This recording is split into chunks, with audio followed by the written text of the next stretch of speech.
Mas Andi, kalau dilihat dari hasil survei selama ini dari beragam survei, nilai Anda ini masih bisa dikatakan kecil. Jikalau memang ini memang menjadi faktor yang terpenting begitu ya, dilihat paling tidak oleh PDIP sendiri, apa yang Anda akan lakukan untuk bisa mendongkrak elektabilitas Anda?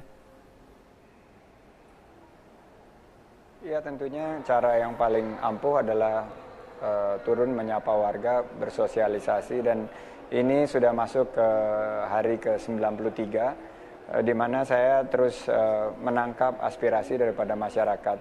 Saya yakin pada akhirnya angka-angka tersebut akan merupakan menjadi hasil dari kerja keras kita. Masih ada sekitar waktu 2 bulan sampai 3 bulan untuk tentunya menaikkan rating maupun elektabilitas itu sendiri, tapi tentunya mekanisme partai baik di Gerindra maupun di partai-partai yang lainnya tentunya harus kita apresiasi bagaimana tentunya yang terbaik yang diinginkan oleh rakyat.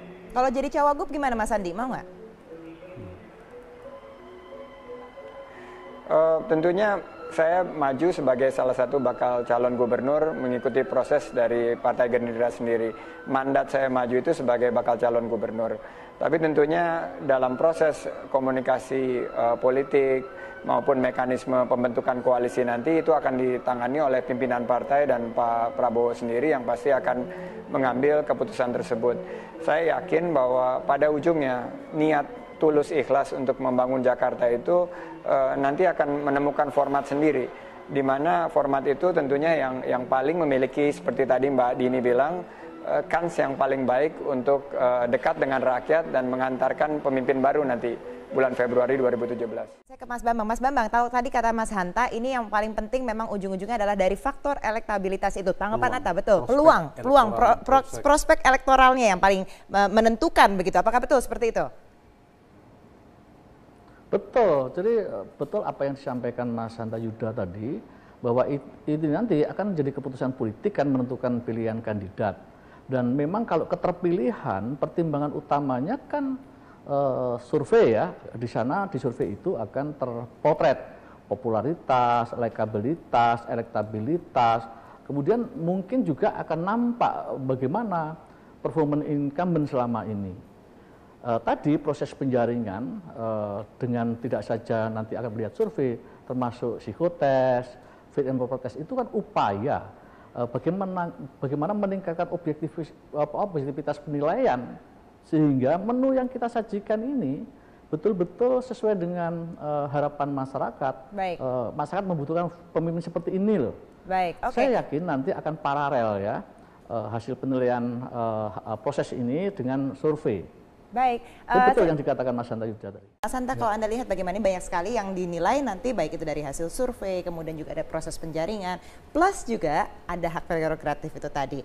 Apakah nanti ini akan benar-benar menghasilkan sesuatu pemilihan yang akhirnya benar-benar diusung secara demokratis karena memang banyak pilihannya, atau memang masih keterlibatan dari ketua umum yang juga menjadi pertimbangan? Ya, pertama saya mengapresiasi ya alur proses yang dilakukan oleh PD Perjuangan, katakanlah penjaringannya itu assessment dan seterusnya, oke, itu positif. Tetapi menurut saya partai politik, apalagi PD Perjuangan nanti sebagai penentu karena tanpa koalisi bisa mengusung, itu akan menggunakan logika kalkulasi politik realistis. Itu berangkat dari kemampuan partai mendeteksi siapa calon yang memiliki potensi menang paling besar, katakanlah menyiapkan lawan petahana sekarang ini. Saya menghitung kata survei yang diucapkan oleh Pak Mas Bambang DH tadi ada beberapa kali, kalau tidak salah lebih dari 5 kali, ada 7 kali. Poin itu penting. Jadi siapapun nama yang masuk dalam penjaringan DPD Perjuangan, hal yang paling penting menurut saya, kalau realistis, dia mampu mengantarkan dirinya memiliki angka elektabilitas atau tingkat keterpilihan yang tinggi. Kalau tinggi, menurut saya, itu akan menjadi pertimbangan yang penting bagi PD Perjuangan. Kita ingat ketika menunggu teka-teki calon presiden di PD Perjuangan pada saat yang lalu, menjelang 2014, 2017 pada saat itu juga sama. Ibu Megawati Soekarno Putri sebagai pemilik hak prerogatif seperti Mas Bambang katakan tadi, ketua umum, bisa saja mencalonkan. Tetapi mengapa kemudian ada rasionalitas, realistis kalkulasi yang dilakukan PD Perjuangan? Karena elektabilitas Pak Joko Widodo pada saat itu. Karena itu untuk konteks DKI, PDI Perjuangan tidak mungkin mencalonkan figur-figur yang tidak memiliki peluang menang. Artinya lebih baik mendukung Pak Ahok kalau gitu, kalau kemudian tidak mampu mengalahkan peluang untuk mengalahkan Pak Basuki Cahayapurnama. Dan ini pertaruhan bagi PDI Perjuangan pemenang di pilkada pileg pemilu legislatif di Jakarta, karena Jakarta kan tidak barometer, dia secara bukan kuantitas tapi kualitas, bukan sekadar APBD-nya berapa, tapi ini gengsi politik. Ini juga soal pra-pilpres, karena sebelumnya Gubernur DKI itu menjadi Presiden Republik Indonesia, dan kalkulasi itu tidak mungkin tidak dilakukan serius oleh PDI Perjuangan. Kata kunci yang mungkin saya baca dugaan saya, dengan segala macam parameter, indikator yang dibuat itu positif, bagus, tetapi ujungnya menurut saya adalah kalkulasi realistis soal angka keterpilihan, elektabilitas. Itu diukur dari survei yang kredibel dan terukur. Teka-teki penjaringan calon gubernur PDIP, saya ke Mas Sandi Uno dulu. Mas Sandi, Anda juga merupakan kader dari Gerindra, kemudian ikut penjaringan dari Cagup PDIP, kemudian juga ikut ke penjaringan di beberapa partai lain begitu. Sebenarnya strategi apa yang Anda mainkan di sini? Terima kasih Mbak Andini. Jadi kami berkomunikasi politik tentunya sesuai dengan posisi Gerindra sendiri yang tidak mungkin mencalonkan secara sendiri. Jadi hasil diskusi kita dengan pimpinan Partai Gerindra memberikan mandat untuk memulai komunikasi politik dengan berbagai partai yang membuka proses penjaringan dan penyaringan. Dan kebetulan komunikasi politik tersebut membawa undangan dari PDI Perjuangan maupun dari partai-partai lain untuk mengikuti prosesnya. Saya ajak Anda bergabung bersama dengan pengamat politik Fahri Ali melalui sambungan telepon untuk membahas lebih lanjut. Selamat pagi, Bang Ali. Selamat pagi. Ya, Bang Ali, langsung saja saya ingin menanyakan mengenai saat ini PDIP tengah melaksanakan fit and proper test. Anda melihatnya seperti apa untuk proses sejauh ini, terutama untuk bisa menggodok calon-calon unggulan yang berasal dari non-partai? Ya, itu merupakan pemandangan yang menarik. Ya. Karena apa? Karena ini untuk pertama kalinya sebuah partai berusaha menjaring tokoh-tokoh dari luar partai lain. Gitu. Jadi apakah itu serius atau tidak serius, tidak terlalu penting.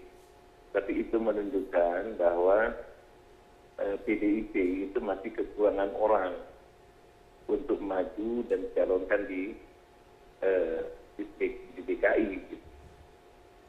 Artinya bahwa calon PDIP yang sebelumnya itu disebut ya dari wakil gubernur sekarang ini itu masih dianggap belum terlalu cukup.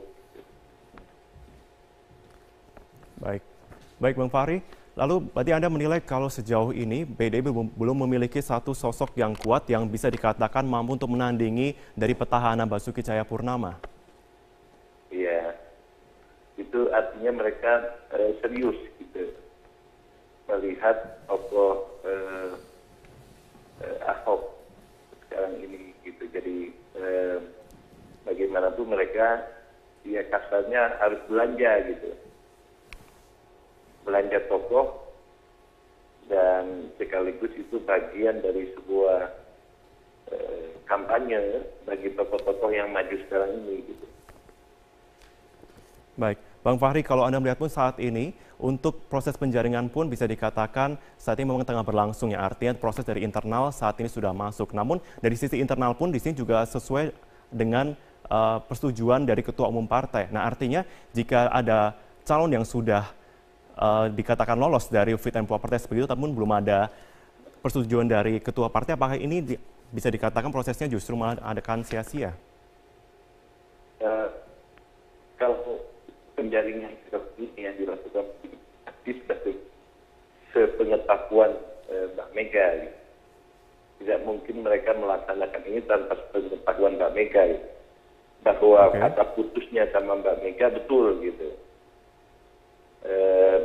Memang banyak spekulasi, misalnya bahwa Mbak Mega lebih senang kepada orang Surabaya daripada yang tersedia sekarang ini, karena keakraban di antara keduanya gitu. Nah, tetapi apapun juga yang ini dilaksanakan secara resmi oleh partai, maka ya sudah pastilah Mbak Mega tahu gitu, Baik. Baik Bang Fahri, kalau kita lihat saat ini pun sudah ada sejumlah tokoh yang sudah masuk dalam penjaringan. Katakanlah seperti Yusril Issa Mahendra, kemudian ada Sandiaga Uno, Hasnaini, dan juga beberapa tokoh lainnya. Bagaimana Anda melihat peluang dari mereka ini juga untuk bisa maju sebagai perwakilan dari PDIP? Sebenarnya kalau PDIP mau memilih mereka, mereka senang sekali. Gitu. Jadi misalnya seperti Yusril, ya, Sandiaga, lalu saya lihat juga ada Lulung gitu ya, pasti senang sekali gitu. Ini yang saya katakan praktek politik baru gitu. Kalau bukan dikatakan inovasi, bahwa belanja tokoh-tokoh ya oleh salah satu partai politik itu menarik karena sekaligus menunjukkan bahwa Ahok itu begitu diperhitungkan gitu. Baik, terima kasih atas perbincangannya. Fahri Ali, pengamat politik, terima kasih banyak sudah bergabung bersama kami di Metro Pagi.